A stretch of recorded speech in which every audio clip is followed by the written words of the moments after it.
Hello everyone, CrystalFissure here, and welcome to another discussion video. This time, it is about Crash Bandicoot the N-Sane Trilogy. We've got some new screenshots now. As of this recording, they are not really that new. They're about a week old, but I thought I'd get to discussing exactly what I think of them. Also, the release date, which has now been announced, thankfully.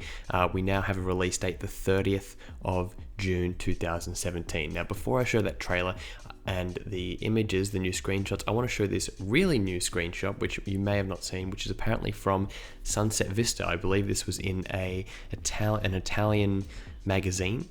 So that's pretty cool. With Crash 1, there's been a lot of discussion about sort of the aesthetic and the more dark and brooding sort of creepy look of Crash 1.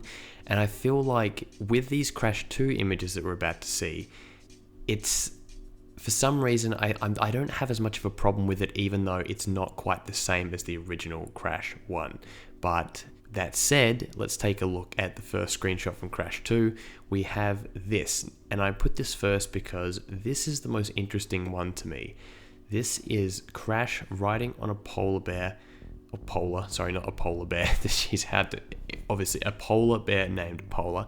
And the interesting thing is that he's riding backwards, right? Which would make you think that this is unbearable. But then it's so icy that it looks like bear it or bear down. So my guess is that it actually is unbearable, but they've completely changed it, which could be really interesting or controversial depending on who you ask. For now, I think it's okay. I'm more just curious than anything. I'm not too sure whether I think it's great or terrible or, I just somewhere in the middle. Then we have Road to Ruin. I believe this is Road to Ruin, not Ruination. The first thing people noticed, and people on the Crash Bandicoot subreddit were actually editing the image to make it darker. And okay, if you're going to nitpick, maybe I would do that. Like the trees are quite bright there. Maybe I would do it, but at the same time, again, I don't know. It's hard to be critical with Crash 2 as much because I just feel like it's like the Crash style that I'm most sort of used to. So I don't really have a problem with it being a bit lighter, a bit different. They've taken their own artistic liberties, but that said, I can see why other people would prefer it to be darker, more like the original. The next picture we've got here is from Crash Dash or Crash Crush. It's probably the specific one. I'm probably getting it wrong, which is, I apologize, it's my bad. But one thing that is really notable is that they've actually changed the color, not the color, but the pattern on the boulder. They fixed it.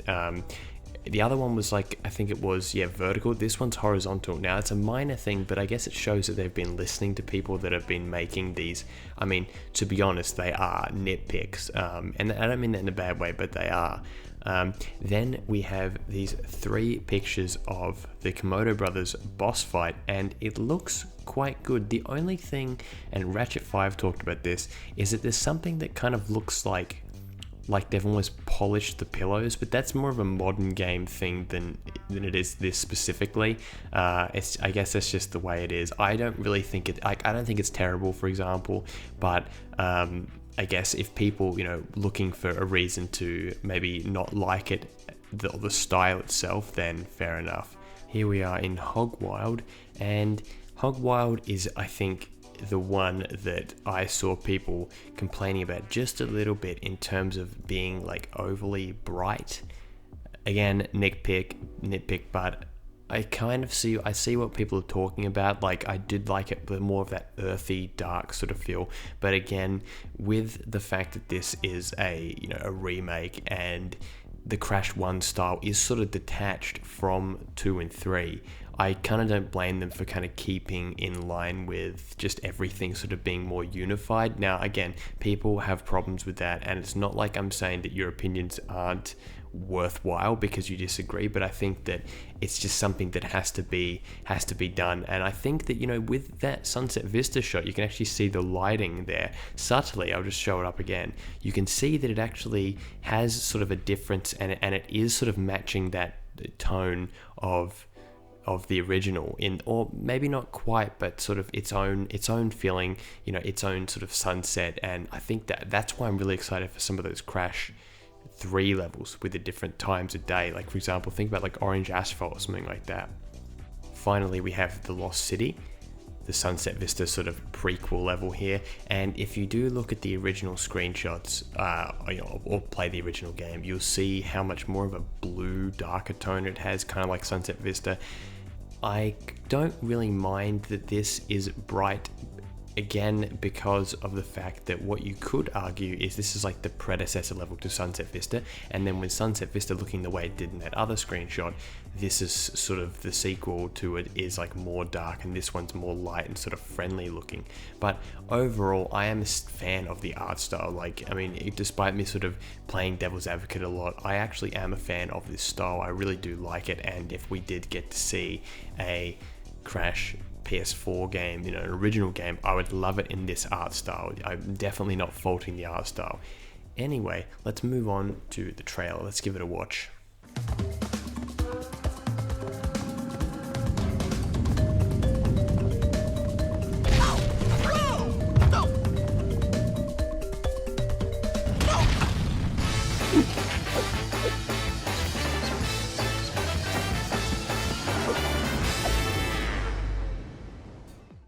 The first thing I really want to quickly point out is just how freaking great the music sounded.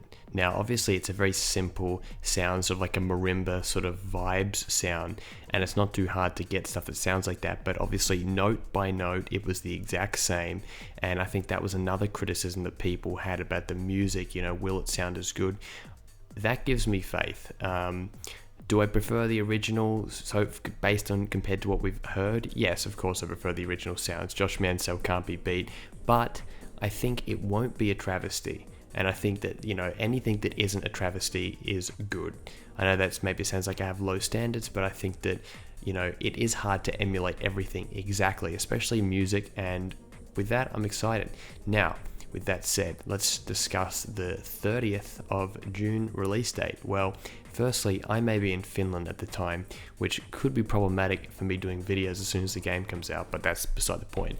But honestly, I'm surprised it's that early. I am really pleasantly surprised it's that early. It means that they've obviously came fairly far in the development cycle, and it also means that it must be, I wouldn't say easy to get through each level, but considering maybe they've done more than we think. Maybe they're sort of saying, oh yeah, we're up to 2, but maybe they've already sort of made a lot of progress on 3. And maybe once the engine's down pat, a lot of the designs have already been done. Maybe that's why it's as yeah, I guess as long as it is to come out in a good, in a good way. My words are completely muddled up. I'm sounding so unprofessional. This is what happens when I hardly edit my own videos. I just pretty much stream of consciousness straight to you, but maybe that's why you enjoy it. But no, honestly, very good news. And I mean, it means we're going to see a lot more in the coming months. Like, I think it's going to be a really good time to be clued into what's going on in the PlayStation 4, what's going on with Crash, because I think that, probably every month or so we'll probably have an update up until June. I mean, you think about it, it's pretty much the end of February now. The end of June, that's very close. It's not even half a year away. And another little quick thing that I mentioned in yesterday's video that you may not have seen, the Spyro one, but Crash has apparently been selling very well, at least on the UK Amazon store. I believe it's the number 2 pre-owned title right now, pre-ordered title, which is quite amazing, really. I mean, it shows just the power of either nostalgia, and also how impressed people are. Like, if this game looked like complete dog shit, would it have the level of pre-sales that it has? Pre-orders, maybe not, but honestly, it's a very good sign, and it's a very good sign for people that are absolutely begging for the same treatment to be made with Spyro the Dragon. I myself would rather a new game, but we've discussed that quite in depth. But for people that are excited for Spyro as well, this really is the time. I've said this before, but this is the time to be getting into that 90s PlayStation nostalgia movement. It's really been going crazy. And actually, one example, recently I've been playing the Yakuza series, and they did a remake of Yakuza 1 called Yakuza Kiwami, and that just made me look at HD remakes in a completely different way. They completely, like, shot for shot remade everything, but then added all this more stuff, all these other different bits, extra context to cutscenes and stuff like that, and like it makes me think that, I mean, that's what every HD remake needs to model itself off. So sorry for going on a little tangent there, but honestly, like, I just look up Yakuza Kiwami and you'll be absolutely blown away at the talent and just the detail and care that they've given to that series. And if they could do even half of that with Spyro and Crash when it comes out, if it comes out, you know, wow, I will be very impressed. Anyway, guys, thank you very much for watching. Hope you enjoyed the video, and let me know what you guys think in the comments. Very curious.